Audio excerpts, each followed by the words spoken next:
हम सबको मिलकर छोटे छोटे संकल्प लेने होंगे।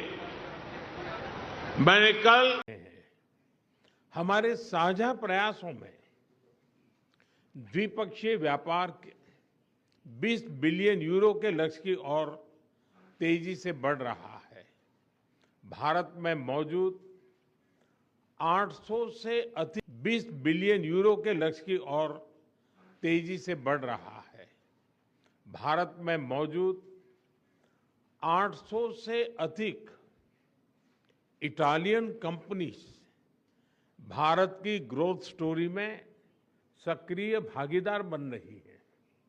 आज आयोजित किया जा रहा बिजनेस फोरम से यह स्पष्ट है कि दोनों देशों के बिजनेस लीडर्स में एक नया उत्साह, नया कॉन्फिडेंस और नया एम्बिशन है। इटली बन रही है।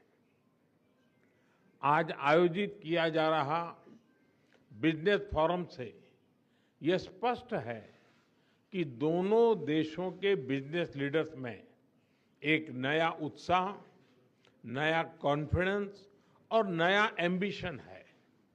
इटली विश्व में डिजाइन और प्रिसिशन के लिए जाए। भारत की पहचान स्केल, टैलेंट और एफोर्डेबल इनोवेशन के पावर हाउस की है। इसलिए हम design and develop in India and Italy and deliver for the world के सिद्धांत पर आगे बढ़ेंगे। फैशन से टेक तक, लेदर से लेकर लॉजिस्टिक तक, मोबिलिटी से लेकर मैन्युफैक्चरिंग तक, हर क्षेत्र में हम अपनी ताकतों को जोड़कर पूरी मानवता की भलाई के लिए काम करेंगे। इंडिया ईयू एफटीए के समापन इटली से मिले सहयोग के लिए मैं प्राइम मिनिस्टर मेलोनी का विशेष रूप से आभार व्यक्त करता हूं।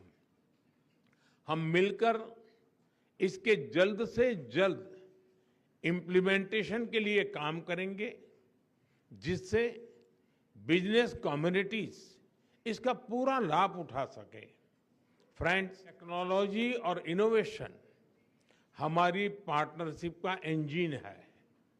एआई, क्वांटम, स्पेस और सिविल न्यूक्लियर एनर्जी जैसे क्षेत्रों में हमारे सहयोग की अपार संभावनाएं हैं। दोनों देशों के स्टार्टअप्स, रिसर्च सेंटर्स और उद्योगों को जोड़ने के लिए हम इंडिया इटली इनोवेशन सेंटर पर काम कर रहे हैं। फ्रेंड्स, रक्षा और सुरक्षा के क्षेत्रों में करीबी सहयोग हमारे गहरे आपसी विश्वास का प्रतीक है। हमारी सेनाओं के साथ साथ दोनों देशों के रक्षा उद्योगों के बीच भी सहयोग बढ़ रहा है। हमारे डिफेंस इंडस्ट्रियल रोडमैप से को डेवलपमेंट और को प्रोडक्शन का मार्ग प्रशस्त हुआ है।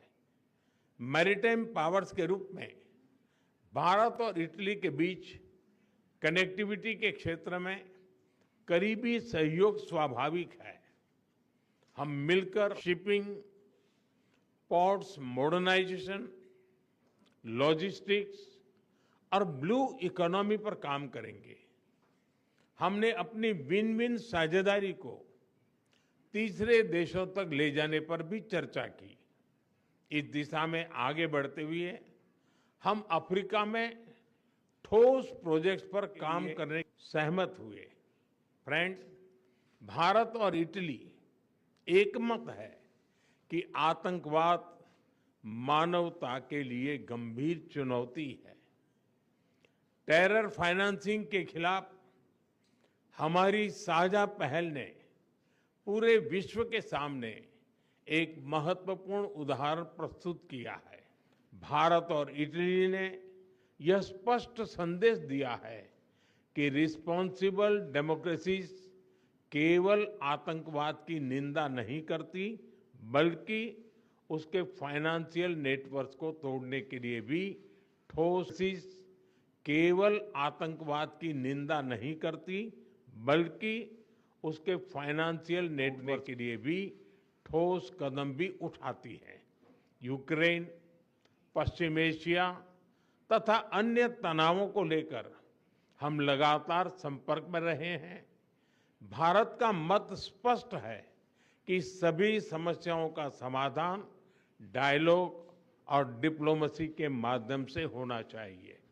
फ्रेंड्स, हमारे ऐतिहासिक, सांस्कृतिक और पीपल टू पीपल संबंधों की झलक दोनों देशों में कदम कदम पर दिखाई देती है।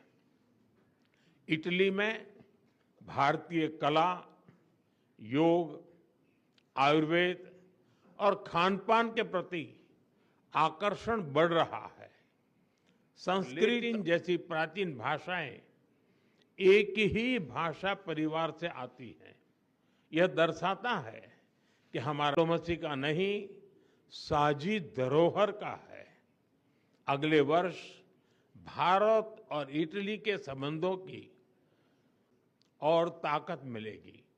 इटली में बड़ी संख्या में भारतीय मूल के लोग हमारे संबंधों की जीवंत कड़ी है। उनकी देखरेख के लिए प्राइम मिनिस्टर मेलोनी और इटली के लोगों का मैं हृदय से धन्यवाद करता हूं। 3 साल पहले किए गए migration and mobility partnership agreement से दोनों देशों के लोग आवाजाही बढ़ी है। हम यह विन विन सहयोग जारी रखेंगे। एक्सेलेंसी, आज की बहुत ही उपयोगी बैठक के लिए और आपकी मित्रता के लिए मैं एक बार फिर आपका हृदय से आभार व्यक्त करता हूं। 140 करोड़ भारतवासियों की ओर से मैं आपको भारत आने का एक बार फिर से निमंत्रण देता हूं। बहुत बहुत धन्यवाद। ग्राजिए मिले।